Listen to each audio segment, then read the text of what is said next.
টানা 2 সপ্তাহ থেকে সিলেটে ভয়াবহ বন্যায় বিপর্যস্ত সিলেটবাসী এবং এই মুহূর্তে অনেক নদ নদীর পানি কিন্তু গত কিছুদিন ধরে কমে আসার কারণে কিন্তু সিলেটে বন্যা পরিস্থিতি অনেকটা উন্নতি হয়েছিল, কিন্তু গতকাল রাত থেকেই সিলেটের টানা বর্ষণের কারণে আবারও সিলেটের নদ নদীর পানি বাড়তে শুরু করেছে। আমরা এই মুহূর্তে সুরমা নদীর চিত্র আপনাদেরকে দেখানোর চেষ্টা করছি। আমরা একটু আগেই আবহাওয়া অধিদপ্তর থেকে যে তথ্য পেয়েছি সেটি এখনো পর্যন্ত সুরমা নদীর পানি বিপদসীমার কাছাকাছি এবং বিপদসীমার কাছাকাছি এখনো পর্যন্ত বিপদসীমার উপরে যায়নি। এবং আপনাদেরকে যদি একটু তথ্য জানিয়ে রাখি, ভয়াবহ বন্যায় যে সিলেট অঞ্চল বিপর্যয়ের মুখে পড়েছিল, জুনের মধ্যভাগের আসা বন্যার পানি এখনও কিন্তু পুরোপুরি নামেনি। তবে নদ নদীর পানি কিছুটা কমার মধ্যে সিলেটবাসীর যে স্বস্তি শুরু হয়েছিল সেই স্বস্তি কিন্তু গতকাল থেকেই কিন্তু যে টানা অবিরাম বৃষ্টিপাত শুরু হয়েছে, সেই বৃষ্টিপাতের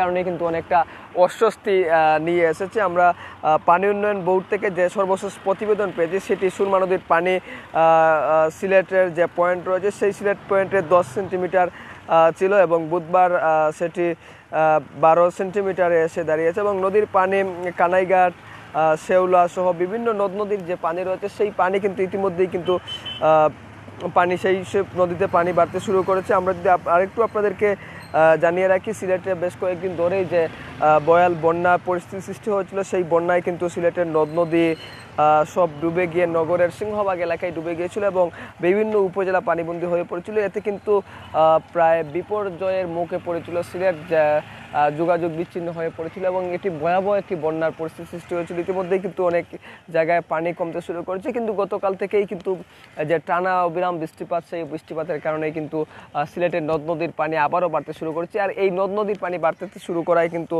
বন্যার যে আতঙ্ক, সেই আতঙ্ক কিন্তু আবারও মানুষজনের মধ্যে আতঙ্কিত করে তুলছে। গতকাল থেকেই আমরা দেখেছি সিলেটের বেশ নদ নদীর পানি বেশ বাড়তে শুরু করেছে এবং যেহেতু নদ নদীর পানি বাড়ছে এবং নদীর তীরবর্তী যেসব এলাকা রয়েছে সেই সব এলাকায় কিন্তু মানুষের উদ্বেগ উৎকণ্ঠা কিন্তু বেড়েই চলছে। সুরমা নদীর এই মুহূর্তে চিত্র আপনারা দেখছেন, পানিতে অনেকটাই পানিতে টুইটুম্বুর হয়ে আছে এবং সময় যত গড়াচ্ছে ততই কিন্তু পানিবন্দী মানুষের যে দুর্ভোগ দুর্দশা সেটা কিন্তু বেড়ে চলছিল এবং যে জায়গা থেকে পানি নেমে যাচ্ছিল সেই জায়গায় কিন্তু অনেক নিচু এলাকা রয়েছে, সেই নিচু এলাকায়ও কিন্তু পানি বাড়তে শুরু করছে। আর এই সব এলাকায় পানি বাড়ার কারণে কিন্তু মানুষের যে দুর্ভোগ এবং দুর্দশা সেটি কিন্তু ক্রমেই বেড়ে চলছে। আমরা আপনাদেরকে সুরমা নদীর চিত্র দেখানোর চেষ্টা করেছিলাম। অপরদিকে কুশিয়ারা এলাকার যে সার্বিক চিত্র, কুশিয়ারা সেখানকার আমাদেরকে বেশ কয়েকজন সহকর্মী সেখানে আজ দিনভর ঘুরেছেন। আমরা যেই তথ্য জেনেছি যে কুশিয়ারার পানির